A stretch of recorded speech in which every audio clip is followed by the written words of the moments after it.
right, welcome back. In this video, we're going to talk about 3 ways you can develop resilience as an endurance athlete and how it can improve your performance.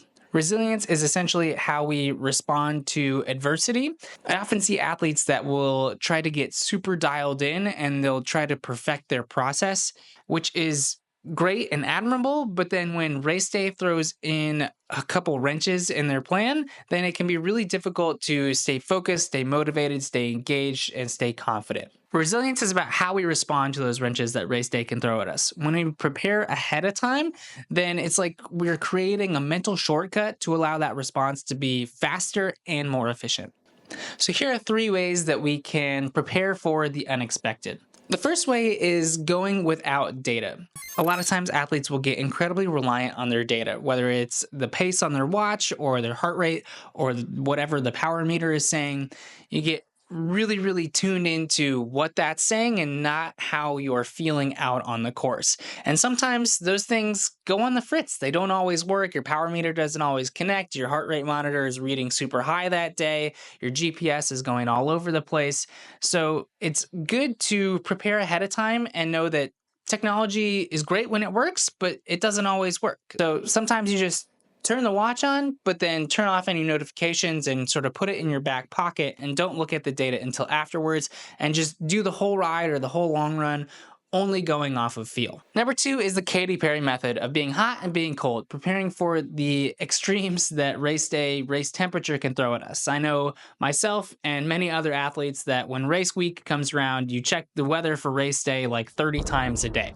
When we are prepared for any type of weather, it makes that little bit of anxiety, feelings of anxiousness leading into the race a little bit subdued. So for this, we want to make sure that we're threading that line between being prepared for those conditions as well as being safe. It's not always the best idea to be going out in scorching hot temperatures or freezing cold rain, but sometimes it might be a good idea to just be prepared for what those conditions are going to feel like, as well as how you are going to make any adjustments to your gear, your fueling, your pacing, your strategy in adverse conditions.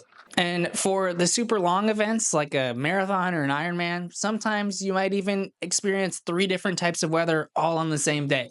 So it's good to prepare for all of the different conditions. So number 3 is my personal favorite, which is nutrition. A lot of times endurance athletes will try to get extremely dialed in here, which again is fine. But when it comes to race nutrition, you'll practice it. And then on race day, you've practiced it so much that you don't want anything to do with it and your stomach's kind of sick of it and none of it sounds any good. What I like to do is mix it up occasionally throughout training. Obviously, you want to have that super solid plan that you are very comfortable with on race day, but you also want to be comfortable with deviating from the plan if need be.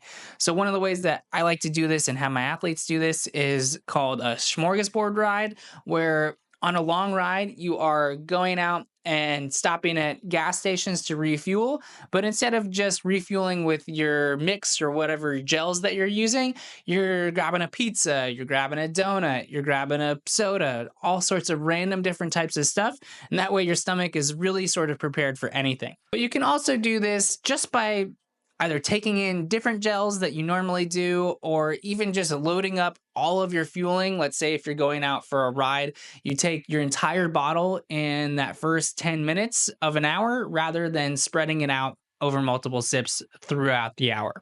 There's lots of different ways that you can be creative with this one, and it's important not only to test and train the gut, but also know that you're training the mind when you're doing that. The cool thing with these is that you definitely don't have to do them all of the time. A little bit of exposure can go a long way, and you can actually use visualization and really create vivid images in your mind to help practice that without actually having to do it. I would highly encourage you guys to start integrating this type of mental training into your physical training, because it's amazing how much confidence you can have on the starting line when you are absolutely prepared for any scenario. Hope this gave you some food for thought. Until next time, happy training.